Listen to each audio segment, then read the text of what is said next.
تم نے قربانی خریدنی ہے تو تم نے ساری توجہ جیب پہ نہیں دینی کہ میری جیب میں کیا ہے، تم نے نا اپنے دل پر بھی توجہ دینی. لاہو التقوی منکم، تمہارے دل میں کیا ہے.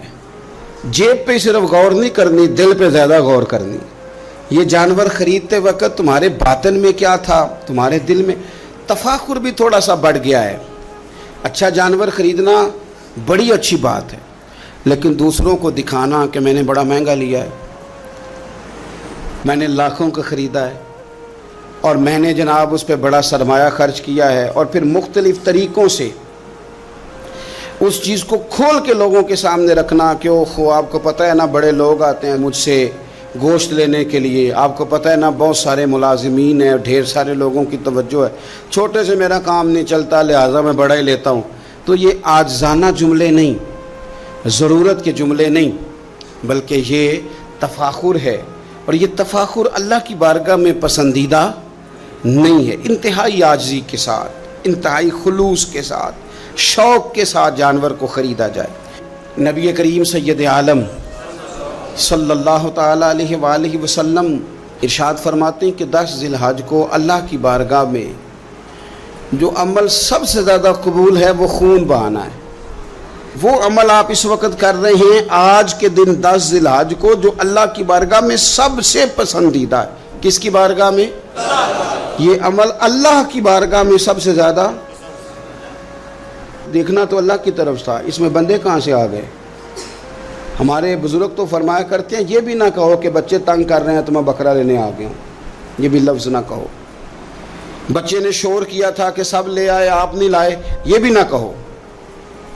تم اپنی نیت دیکھو، اس لیے کہ وہ نہ بچے کے شوق کے لیے لانا ہے، نہ پڑوسی پہلے لے آئے تو اب لے کے آنا، یہ بھی نہیں، بلکہ تم نے اپنے رب کی رضا کے لیے یہ کام کرنا. ان صلاتی و نسکی و محیایا و مماتی للہ رب العالمین. اے محبوب آپ کہیے کہ بے شک میری نماز، میری قربانی، میرا دنیا میں رہنا جانا اس رب کے لیے ہے جو تمام جہانوں کو پالنے والا ہے. آپ قربانی کا مزاج بنائیں کہ میں نے اللہ کی رضا کے لیے دینی ہے. پھر آپ محسوس کریں گے کہ آپ کی طبیعت بھی ٹھنڈی ہے. آپ محسوس کریں گے کہ آپ نے جو پیسے نکال کے قربانی کے لیے دیے تھے تو پیسے وہ کم نہیں ہوئے بلکہ وہ پیسے برکت والے ہو گئے، وہ زیادہ ہو گئے. اللہ اس کو سمجھنے کی توفیق عطا فرما. تو ایک بات تو یہ کہ آپ جانور خریدیں، قربانی لائیں تو اس میں آپ یہ پہلو پیش نظر رکھیں کہ میں اللہ کی رضا کے لیے، یہ سب سے زیادہ اس نے نیت کو اپنانا سب سے اہم کام. پھر دوسری بات یہ ہے کہ اس کے لیے لفظ استعمال ہوتا ہے قربانی. لفظ کیا ہے؟ قربانی کا مطلب ہوتا ہے اثار کرنا، ترجیح دے دینا دوسرے پہ، نہیں اپنے آپ سے دوسرے کو ترجیح دینا. کوئی چیز کسی کے لیے قربان کرنا، اللہ کی رضا کے لیے کچھ قربان کرنا. تو آپ نے تو اس کو قربان کرنا تھا، آپ نے قربان کر دیا تو یہ اب فریزر میں کیا کر رہا ہے؟ اس کو تو کرنا تھا قربان. کہتے ہیں نا فلانے نے میرے لیے قربانی دے دی. میں عرف عام کی بات کر رہا ہوں. سیٹ پہ بیٹھے تھے 2-4 لوگ، بس میں چڑھ گئے، اب ایک بندہ اٹھ گیا، اس نے جگہ دے دی. اس کو کیا کہیں گے؟ اس نے میرے لیے، یہی ہے نا قربانی. وَيُؤْثِرُونَ عَلَىٰ أَنفُسِهِمْ وَلَوْ كَانَ بِهِمْ خَصَاصَةٌ. وہ دوسروں کو ترجیح دیتے ہیں اگرچہ انہیں شدید ضرورت بھی ہو. اثار کا تو یہی معنی ہے قربانی کا. تو قربانی کا مطلب تو یہ تھا کہ دے دی اللہ کی رضا کے لیے. گھر میں رکھنا جائز ہے، فریزر میں رکھنا. مجھ سے کوئی دوستوں نے مسئلہ پوچھا کہ محرم شریف میں قربانی کا گوشت کھا سکتے ہیں؟ میں نے کہا سفر میں بھی کھا سکتے ہیں، ربیع الاول میں بھی کھائیں. آپ کس نے منع کیا؟ ربیع الثانی تک کھائیں. پر یہ بتا دیں کہ کیا کسی نے کہا تھا کہ بعد میں گوشت ملے گا نہیں، دنیا میں ختم ہو جائے گا؟ اتنا لمبا چلانے کی ضرورت کیا تھی؟ اس کا تو معنی تھا قربانی کرنا. تو یہ تو دے دینا چاہیے تھا، اور دینا بھی تحفہ بنا کے نہیں چاہیے تھا کہ ایک پلیٹ کے اندر میں نے گوشت بھیجا. یار میں تیرے گھر بھیج رہا ہوں گائے کا، سنا ہے تو نے اونٹ کیا ہے، تو ادھر گائے کا چلا گیا، ادھر سے اونٹ کا آ گیا، ادھر سے بکرے کا چلا گیا، ادھر سے کٹے کا آ گیا. تو یہ جناب آپ اس طرح کر کے نا اس کو کریں. آپ کو پتہ ہے، مجھے بھی پتہ ہے کہ میری اگلی گلی میں کتنے لوگوں نے قربانی نہیں کی، میری پچھلی گلی میں کتنے لوگوں نے قربانی نہیں کی. مجھے خبر ہوتی ہے میرے رشتہ داروں میں کون کون ہے، اتنا تو پتہ ہی ہوتا ہے نا کس کس حیثیت کا ہے. تو پھر یہ کہانی بنانے کی کیا ضرورت ہوئی کہ جی بانٹ دیا تھا، بس وہ خاص بوٹیاں بچا کے رکھی تھیں، وہ اسے کہا تھا کہ رانے نہ کاٹنا، باقی سارا کاٹ لینا، وہ اس کے لیے جگہ بنا لی تھی۔ پوچھ لیں الیکٹریشین سے آپ کہ قربانی کے دنوں میں صرف بکروں والوں کے پاس ہی رش نہیں ہوتا، فریج والوں کے پاس بھی رش ہوتا ہے، فریزر والوں کے پاس بھی رش ہوتا ہے۔ نہ کریں ایسا، جب احصار کر دیا دے دیا، غربا کو تلاش کریں، مل جائیں گے، اور ان کو آپ زیادہ دینے کی کوشش کریں تاکہ کچھ دنوں کے لیے وہ استعمال کر سکے، کچھ دنوں کے لیے۔ میں نے یہ دیکھا ہے کہ جو لوگ بیچارے تھوڑے سے بھی خوددار ہوتے ہیں وہ بچتے ہیں کہیں شاپ پر لے کے جانے میں، اور جو لوگ روٹین میں دے رہے ہوں کسی سال انہیں مس کرنا پڑ جائے تو وہ پریشان ہوتے ہیں۔ ایسے لوگوں تک پہنچنا اور اس انداز میں پہنچنا کہ ہم یہ تحفہ پیش کرنا چاہتے ہیں، یہ بڑی خیر کی بات ہے۔ تھوڑی توجہ کریں اور ان لوگوں کو تلاش کریں۔ اب یہ حالات جو کچھ سالوں سے بنے ہیں یہ حالات تشویشناک ہیں۔ امیر آدمی کا تعلق امیروں کے ساتھ بن جاتا ہے تو اسے محسوس نہیں ہوتا کہ بل آئے تو کتنی پریشانی ہوتی ہے، اسے محسوس نہیں ہوتا کہ کچن چلانا کتنا، تعلق بن جاتا ہے نا امیر لوگوں کے ساتھ۔ یعنی جو امیر لوگ ہیں ان کے گھروں میں یہ ڈسکس کبھی نہیں ہوتا ہوگا کہ لاہور جانے کا کرایہ بڑھ گیا، کبھی نہیں ڈسکس ہوتا ہو، کیونکہ وہ کبھی بھی بس پہ بیٹھ کے لاہور جاتے ہی نہیں۔ یہ ان گھروں میں ڈسکس ہوتا ہے جن گھروں میں کرایہ دینا پڑتا ہے۔ تو کمر توڑ مہنگائی ہے، چیزیں لوگوں کی پہنچ سے دور ہوتی جا رہی۔ اس موسم کے اندر اللہ نے کچھ لوگوں کو موقع دیا ہے کہ وہ پوری گائے ذبح کریں گے، وہ پورا اونٹ ذبح کریں گے، وہ کئی بکرے کاٹیں گے۔ تو بھئی آپ تو کھاتے رہتے ہیں، اب ادھر سفر کریں جن لوگوں کے پاس یہ سارا سال چیزیں اس وافر انداز میں میسر نہیں ہوتی، ان کے ہاں آپ جائیں، آپ وہاں ان چیزوں کو بانٹیں اور تھوڑے شوق کے ساتھ بانٹیں۔ جب آپ بانٹتے وقت چہرے پہ سلوٹ لے آتے ہیں نا، آپ لوگ ابھی آ گئے، ابھی تو گوشت بنایا بھی نہیں، آپ کو دیں گے، مل جائے گا، آپ کی جو چہرے کی سلوٹیں ہیں، لفظوں کا ترش ہونا ہے، وہ کئی دفعہ وہ مزہ خراب کر دیتا ہے۔ مزے کو خراب نہ کریں، آپ چلے جائیں۔ کوئی ضروری نہیں ہے کہ آپ لوگوں کی گردنیں جھکا کے خوش ہوں، یہ کوئی کام نہیں ہے کہ کوئی آپ کے سامنے جھولی پھیلائے تو آپ کہیں میں بہت بڑا آدمی ہوں، یہ کوئی کمال ہے؟ یہ آپ کس چکر میں پڑ گئے؟ یہ اللہ کی مخلوق ہے، ہمارے دینے سے کیا؟ لوگ روز روٹی کھاتے ہیں، میرا رب ہی عطا کرتا ہے تو مخلوق پیٹ بھر کے کھاتی ہے۔ تو اگر آج اللہ نے ہمیں ذریعہ بنا دیا ہے تو ہمیں پھر یہ رویہ اختیار، قربانی ہے کیا؟ صحابہ نے پوچھ لیا ما ہذہ الاضحیہ، حضور قربانی کیا ہے بتائیے۔ تو اب قربانی کا ایک سادہ مفہوم ہے کہ مخصوص جانور مخصوص وقت میں اللہ کے قرب کی نیت سے ذبح کرنا قربانی ہے، اور اس میں بتا دیا گیا کہ گائے بھینس اور بھیڑ بکری اور اونٹ، اور اس میں ساری اقسام شامل ہیں، نر بھی، مادہ بھی، خصی بھی، غیر خصی بھی، سارا کچھ شامل ہے۔ یہ بھی ایک جملہ تھا، بتا دیا جاتا۔ پوچھا یا رسول اللہ قربانی کیا ہے؟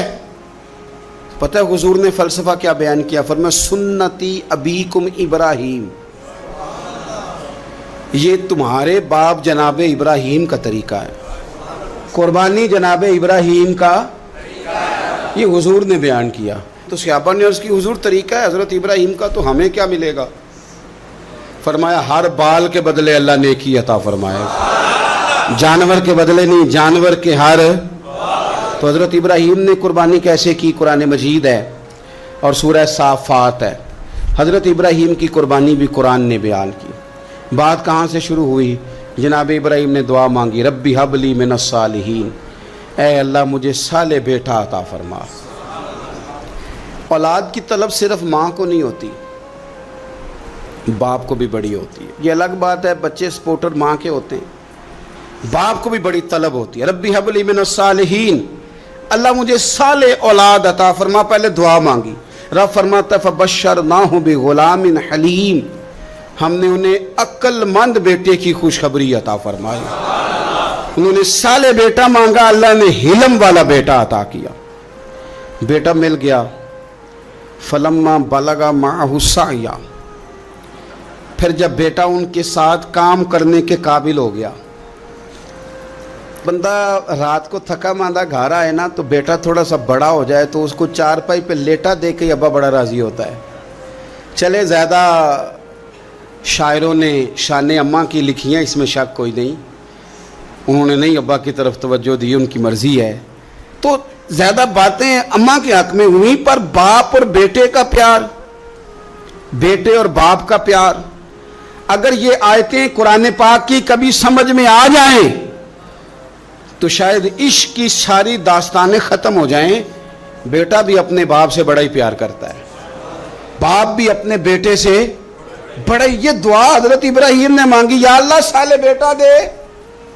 अल्लाह ने फिर कहा कि मैंने खुशखबरी दी हिल्म वाले बेटे की, फलम्मा बलगा माहू साया, फिर बेटा जब साथ चलने के काबिल हो गया, काला या बुनैया इन्नी अरा फिल मनाम, कहा ए बेटे मैंने ख्वाब देखी है, क्या, अन्नी अज़बाहु का, मैं तुझे ज़िबा कर रहा हूँ, फंजुर माज़ा तरा, बेटे तेरी राय क्या है, मैंने ख्वाब देख लिए, मैं ज़िबा कर रहा हूँ, तो अपनी राय बता। राय इसलिए नहीं पूछी कि अगर वो कहेंगे ना ज़िबा करो तो नहीं करेंगे, राय इसलिए पूछी है कि लोगों को पता चले कि जिस पुत्र की तरबियत हज़रत हाजरा ने की है और जिसकी रगों में हज़रत इब्राहीम खलील का खून है और जिसकी पेशानी में नूरे मुहम्मदी चमकता है सल्लल्लाहु ताला अलैहि वसल्लम, उनके ख्यालात क्या हैं पता चले। और ये पूछा भी इसलिए ताकि लोगों को समझ आ जाए कि अगर हज़रत इब्राहीम ज़िबा करने को तैयार थे तो जनाब इस्माइल ज़िबा होने को तैयार, लोगों की समझ में बात आ जाए। फंजुर माज़ा तरा, तेरी क्या राय है, कुर्बान जाएं। ये भी अंदाज़ है बेटे का बाप के साथ। ये नहीं कहा कि अब्बा जी ज़िबा कर दें आप, ये नहीं कहा। खाला या अबतिफ अलमा तो उमर, कहा है अब्बा जी आप करें वो जिसका आपको हुक्म दिया जा रहा है। रब जो कहता है ना आप वो मेरे साथ कर दें। अगर अल्लाह कहता है ज़िबा करें तो ज़िबा कर दें, अगर वो फरमाता है इसके टुकड़े टुकड़े करें तो टुकड़े टुकड़े कर दें। जो रब कहता है वो करें। मुझे आप इंशाअल्लाह सब्र करने वालों में से पाएंगे। करें, मैं तैयार हूँ, करें। बेटा है, सालों के बाद जनाब इब्राहीम ने देखा है, अब वो इस उम्र को पहुंचा है कि वो काम करने के काबिल हुआ, साथ चलने के काबिल हुआ, हुक्म आ गया। देखो एक मुश्किल वो होती है कि तबलीग करनी है, काफिरों को रास्ते में मुश्किल आ गई। एक मुश्किल वो थी कि काफिरों से लड़ाई करनी थी तो रास्ते में मुश्किल है। यहाँ तो कुछ भी नहीं, बैठे बिठाए रब ने कह दिया करो बेटा ज़िबा। समझ आती है कि यारी तेरी सोना है पर अज़मैशां भी तेरियां अग, ये सोना परखिया जामदा ही पहलों नाल लगा दे लग। वो अपने प्यारों को ना बैठे बिठाए भी इम्तिहान ले लेता है। कहा मैं तैयार हूँ, मुझे सब्र करने वालों में पाएंगे। फलम्मा अस्लमा व तल्लहु लिल जबीन, अल्लाह फरमाते हैं जब दोनों हुक्म मानने को तैयार हो गए तो बाप ने बेटे को पेशानी के बल लिटाया। शैतान बड़ा सर पिटाया, दौड़ा, मैंने तो गुमराह करना था आदम की औलाद को, ये क्या बना। अल्लाह की रजा के लिए बेटा तक कुर्बान करने को तैयार हो गए। दौड़ के जनाब हाजरा के पास गया। पता है आज क्या होने लगा है? पता है जनाब खलील कहाँ ले गए हैं जनाब इस्माइल को? कहने लगी सैरो तफरी के लिए गए हैं, यही हैं। कहने लगे नहीं, वो तो ज़िबा कर देंगे। जनाब हाजरा कहने लगी कभी बाप ने भी बेटे ज़िबा किए? का उनका गुमान है कि रब का हुक्म आया है। फरमाने लगी तुम मरदूद शैतान है, अल्लाह के नबी का गुमान नहीं होता, रब के नबी को वही आया करती है। दौड़ जा इधर से।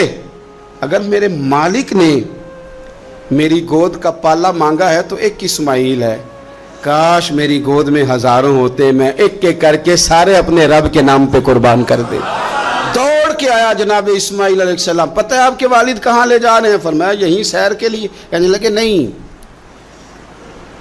उनको तो ख्वाब आई है, रब का हुक्म आया है, वो तो ज़िबा कर देंगे। तो फरमाया ठीक है, मेरे वालिद ज़िबा करेंगे तो मैं ज़िबा हो जाऊंगा, आपने मेरी बात को समझना है। फिर हजरत इब्राहीम के रास्ते में आया, कहने लगा इब्राहीम हजरत जिब्रील तो आए ही नहीं, आपको तो हुक्म हजरत जिब्रील के जरिए आता है, आप ख्वाब देख के बेटा ज़िबा करेंगे। रोड़े उठाए, कंकर उठाए, जोर से मारे, वो दूसरी जगह आ गया, फिर कंकर मारे, फिर तीसरी जगह आ गया, फिर कंकर मारे। क्या दुनिया में ये भी अंदाज भी है कि रोड़े मारे तो इबादत का सवाब मिले? आप मेरी बात को समझना यार, रोड़े मारो, रोड़े कौन मारे? हाजी साहब मारे। एक दफा मारे, कहा नहीं 3 दफा मारो, 3 दिन मारो, आओ रोड़े मारो। या अल्लाह, रोड़े मारना भी इबादत है?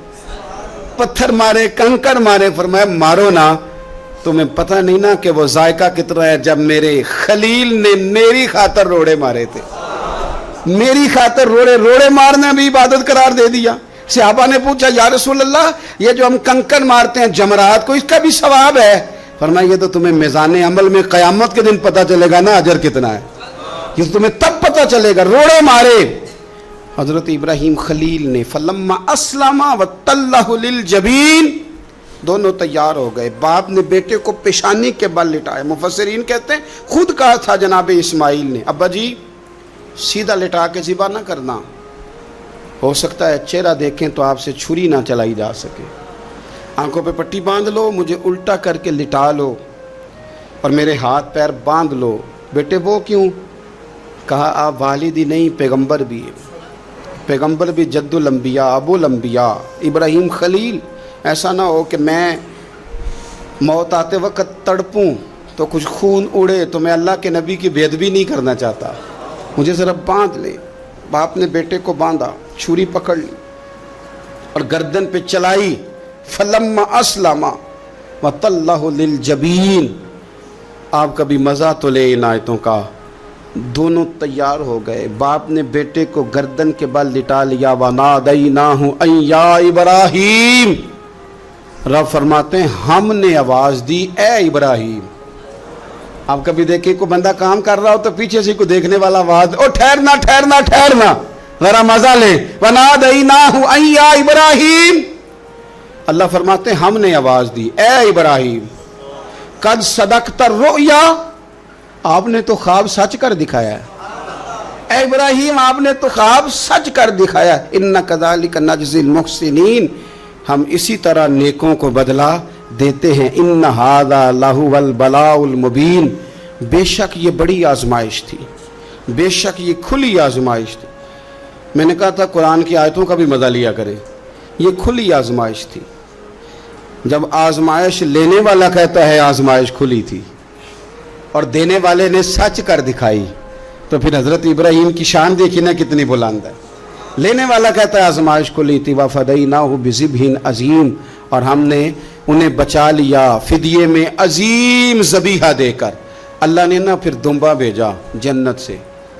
हज़रत इब्राहीम ने छुरी चला दी थी, रोकी कोई नहीं, छुरी चला दी और जब पूरी तरह ज़िबा हो गया तो आंखें खोली तो आपने देखा कि नीचे दुम्बा ज़िबा हुआ पड़ा है और जनाब इस्माइल दूर खड़े मुस्कुरा रहे हैं। तो हज़रत इब्राहीम की ज़ुबान से निकला अल्लाहु अकबर, अल्लाहु अकबर। आपकी बात सुन के जनाब इस्माइल भी पुकारे अल्लाहु अकबर, अल्लाहु अकबर। ये लफ्ज़ सुने तो हज़रत जिब्रील बोले, कहने लगे ला इलाहा इल्लल्लाहु वल्लाहु अकबर। जब उन्होंने ये कहा तो हज़रत सैयदना इब्राहीम फिर बोले, कहने लगे अल्लाहु अकबर वलिल्लाहिल हम्द। अल्लाह को ये लफ्ज़ भी बड़े प्यारे आए। फरमाया पढ़ो ना, 9 ज़िलहज की फजर से लेकर 13 तक पढ़ो ना जरा सारे, अल्लाहु अकबर, अल्लाहु अकबर, ला इलाहा इल्लल्लाहु वल्लाहु अकबर, अल्लाहु अकबर वलिल्लाहिल हम्द। फरमाया ये पढ़ते रहो। उन्होंने पढ़े थे मिल के तो मुझे बड़े प्यारे लगे। फरमाया हमने उन्हें बचा लिया एक फिदिया, अजीम फिदिया दे के, व तरकना अलैहि फिल आखिरीन, और हमने उनके जिक्र को छोड़ा है आने वालों के लिए। क्या लफ्ज़ है कुरान के, कुर्बान होने को दिल करता है। ये बात बयान करके पता क्या फरमाया? रब ने फरमाया, रब ने फरमाया, खुदा खुद मीर मजलिस बूद, रब करीम ने फरमाया। क्या फरमाया? फरमाया सलामुन अला इब्राहीम, कुर्बान जा, सलामुन अला इब्राहीम। क्या बात कहाँ ख़त्म हो रही है, कहाँ पहुँच रही? क्या अंदाज? सलामुन अला इब्राहीम, सलामुन अला इब्राहीम। फरमाया सलाम हो इब्राहीम पर, सलाम हो इब्राहीम पर, सलाम हो। हुजूर फरमाने लगे गुलामों याद रखना कुर्बानी हज़रत इब्राहीम का तरीका है। ये वो तरीका कभी बेटे भी किसी ने ज़िबा किए, ले आए मैदानों में बेटे ज़िबा करने, ले आए। मेरे नबी पाक सैयद आलम सल्लल्लाहु अलैहि वसल्लम ना शौक़ करते कुर्बानी का। बड़ी प्यारी चीज़ कोई हो ना तो बंदा कहता है बड़ी प्यारी बड़ी लाडली, कहता बेटे ये चीज़ है तेरी तरह संभाल लेना, बड़ी कीमती चीज हो तो बंदा बेटे बेटियों कहता है आओ ना तुम्हें दिखाऊं। रसूल पाक अलैहिस्सलाम फरमाने लगे अपनी लाडली बेटी सैयदा फातिमा ज़हरा को, हजरत ज़हरा पाक रदी अल्लाह तआला अन्हा से कहा फातिमा इधर आओ, अपनी कुर्बानी के पास आके खड़ी हो जाओ, मैं तुम्हारा जानवर ज़िबा करने लगा। इसके पास आके खड़ी हो जाओ, मैं ज़िबा करने लगा, पास आ जाओ। हमारे यहाँ ना काकरोच देख के चीख मारना फैशन है, छिपकली देख के डर जाना फैशन है, जवान आदमी को चूहे से डर आता है। तो मैंने कहा मियाँ तू जिहाद कैसे करेगा? ओहो बकरा ज़िबा हो रहा है, पीछे हट जाओ पीछे हट जाओ। क्यों जी? कहते हैं मैं पढ़ा लिखा जो हूँ, मेरे वो पैसे जो हैं। क्या बात करते हैं आप? दुनिया में सबसे नाजुक और लतीफ़ जिस्म मेरे रसूल पाक का है, और हुजूर अपने दस्ते मुबारक से जानवर ज़िबा करते थे। सबसे ज़्यादा नरम दिल अल्लाह ने हुजूर को दिया है, लेकिन हुजूर ने 63 ऊँट हज के मौके पर अपने दस्ते मुबारक से ज़िबा फरमाए। ये क्या बात हुई? किस तरफ चल गई कौम? एक आदमी को नबी पाक सल्लल्लाहु अलैहि वसल्लम ने देखा तो उसने एक पैर बकरी की गर्दन पे रखा है और अपने हाथों के साथ ना छुरी तेज कर रहा है। हिकमत से भरा जुमला मेरे नबी पाक का। हुजूर फरमाने लगे तुम इसे 2 मौतें देना चाहते हो? तरगीब व तरहीब में हदीस में 2 मौतें देना चाहते हो? क्यों नहीं तुमने पहले ही इसको तेज कर लिया? 2 दफ़ा मारने का क्या मतलब? अच्छी तरह से आप जानवर को खरीदें, अच्छी नीयत से लेके अच्छी तरह ज़िबा करें, और ख़ुद आप पार्टिसिपेट करें। जब ये काम हो रहा हो आगे बढ़ें, सही करके ज़िबा करें और फिर उसको अच्छे तरीके से तकसीम करें।